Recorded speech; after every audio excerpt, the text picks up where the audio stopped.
Assalamualaikum warahmatullahi wabarakatuh. Nama saya Gilang Nanda Akbar, NBI 1461881, mata kuliah pengembangan sistem cerdas. Di sini saya akan menjelaskan deep learning programming sesuai dengan data yang dibagi oleh Ibu Fajar. Di sini saya menggunakan dataset Spambase seperti ini, yang dimana datasetnya itu terdiri dari 57 atribut, dan atribut kelasnya berada di atribut yang ke-57 seperti ini. The last column of spambase.data denote whether the email was considered spam 1 or not 0, yang berarti data kelasnya itu berisi antara 1 dan 0. Selanjutnya kita akan mengimpor panda spd, kemudian kita akan membuat variabel spambase, ini terserah, untuk menampung dataset yang telah kita yang akan kita buat sebagai pengujian dengan mengcopy linknya. Setelah itu, sebentar. Setelah itu, kita bisa melihat info dari datasetnya, berupa melihat infonya, melihat data paling atas, data paling bawah, maupun deskripsi. Dan juga kita bisa melihat data mana yang kosong pada data Spambase tersebut. Selanjutnya kita akan membagi antara data training dan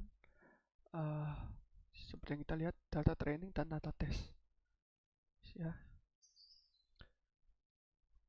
Di X kita akan melokasikan data antara ini 0 sampai 55, ini maksudnya data atribut kolom ke pertama sampai ke 55. Kemudian Y ini sebagai kelasnya yang berada di lokasi kolom ke 57. Kemudian kita bagi menjadi Xtrain, Xtest, Ytrain, Ytest. Kemudian kita jadikan ini test size ini pembagian. Jadi data testnya ini kita bagi 0,33%, atau misal saya ganti 0,30, ini berarti sebesar 30%. Jadi sisanya data trainnya itu 0,70 atau 70% dengan random state 42. Selanjutnya standarizes, di mana nanti akan saya coba melakukan pengujian menggunakan data standarizes menggunakan atau tidak. Jadi nanti kita akan lihat perbedaannya nanti setelah kita coba. Selanjutnya kita akan melakukan input layer sebanyaknya, menginputkan layer, kemudian akan ke hidden dan juga ke output. Jadi di sini kita model sama dengan sequential itu merupakan input layer banyaknya yang harus sama dengan variabel atau jumlah kolomnya. Nah, yang pertama ini merupakan inputnya, yaitu input shape. Input shape ini kita samakan dengan ini jumlah kolom tanpa kelas, jadi 55. Kemudian dash-nya ini kita kurangi 1, jadi 54. Selanjutnya hidden-nya di sini saya menggunakan 16. Kemudian setelah itu hidden 10, 8, dan outputnya 1. Kemudian kita buat model.output shape, summary, get config, dan juga get weights-nya. Nanti akan saya coba ubah sesuai dengan pengujian yang akan saya lakukan. Selanjutnya untuk mengompilasi model dan menyesuaikan model dengan data menggunakan compile dan fit untuk menyelesaikannya. Di sini model compile kita menggunakan loss binary cross cross entropy, optimizernya menggunakan Adam, dan matrixnya menggunakan akurasi. Kemudian untuk model fitnya kita akan menggunakan X-train yang tadi sudah dijabarkan dan Y-train, dan juga menggunakan edgepot sebesar 10. Edgepot ini nanti akan saya coba menggunakan bisa 10, 20, 50 atau terserah. Pertama nanti akan saya coba 10 terlebih dahulu. Selanjutnya kita akan membuat predik ya. Jadi predik itu memprediksi seperti ini. Untuk memprediksi label set pengujian. Jadi kita memprediksi setiap Y-pred dan Y-test yang akan kita prediksi.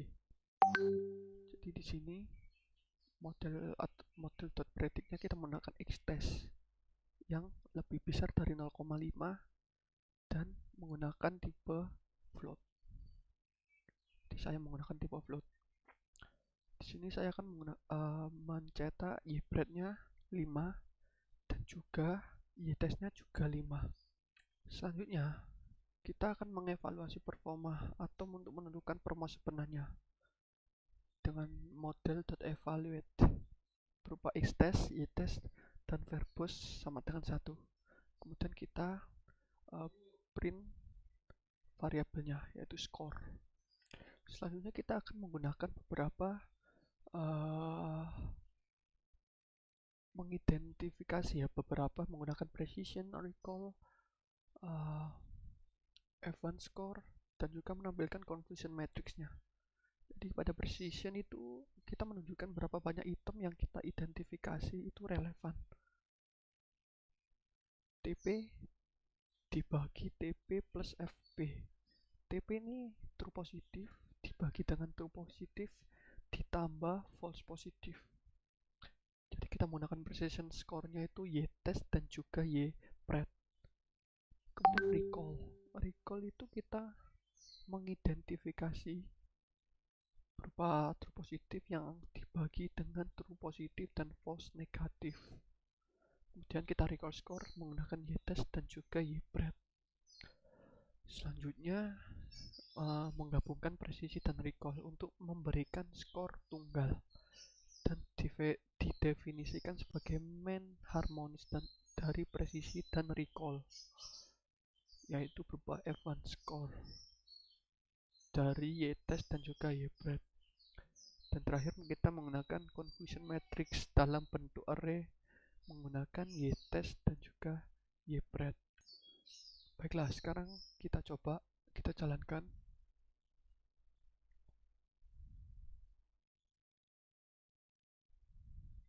Nah, ini sedang berjalan, akan saya jelaskan pertama.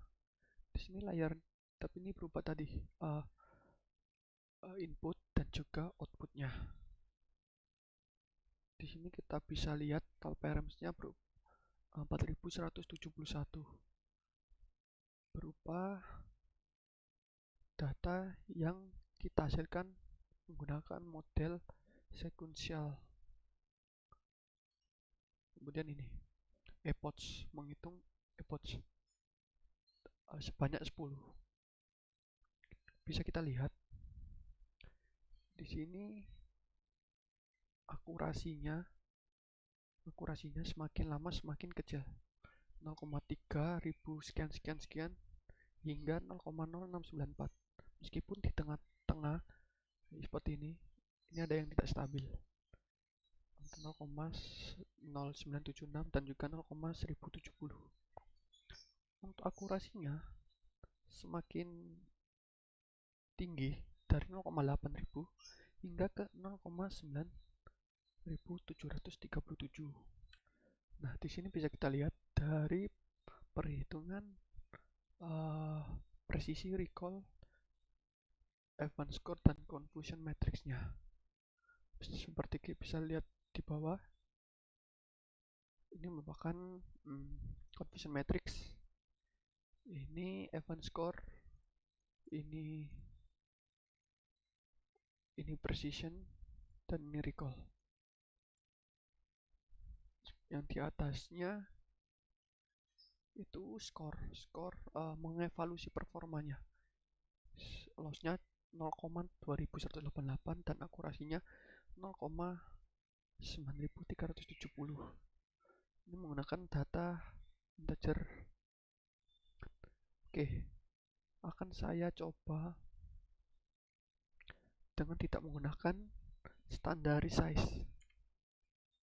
Sekarang kita jalankan. Oh ya, kita lihat data terakhirnya 0,9737. Akan saya jalankan. Bisa kita lihat tadi udah saya percepat. Akurasi terakhir itu berkurang menjadi 0,9600. Jadi perbedaan yang bisa kita ambil jika menggunakan standardized, data akan semakin besar. Tadi 0,9700 sekian. Jika tanpa standardized hanya 0,96, hanya turun turun sedikit. Sekarang saya akan menggunakan test size, data test. Saya menggunakan 50-50 dan kita menggunakan effortnya 10. Kita coba, akan saya percepat. Nah, sekarang bisa kita lihat data akurasinya berbeda dengan data tesnya ini tadi 0,30 dan juga 0,50 itu berbeda. Jadi perbedaan data tes itu memengaruhi hasil akurasi. Seperti itu. Sekarang saya kembalikan seperti semula.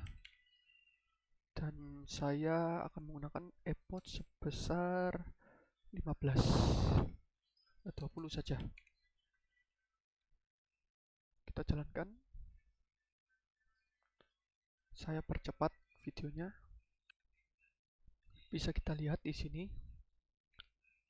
Hanya menambah beberapa effort saja hingga 20 dan juga akurasinya semakin besar menjadi 0,9800. Jadi semakin banyak effortnya, maka akurasi dan juga lossnya itu akurasi semakin besar dan lossnya itu semakin kecil, seperti itu. Dan juga ada perubahan di data akurasinya juga dan juga data conversion matrixnya. Oke, sekarang kita akan mencoba mengubah YPRED dan juga ITES-nya. Saya akan menggunakan efforts 20. Sekarang kita bisa lihat di sini apakah ada perbedaan. Akan saya coba sebentar. Bisa kita lihat. Oke, akan saya jalankan.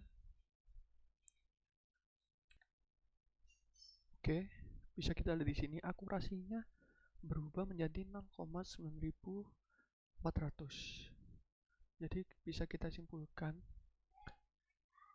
jadi semakin besar data PRED-nya ini, maka akurasinya semakin kecil. Begitu juga dengan loss-nya.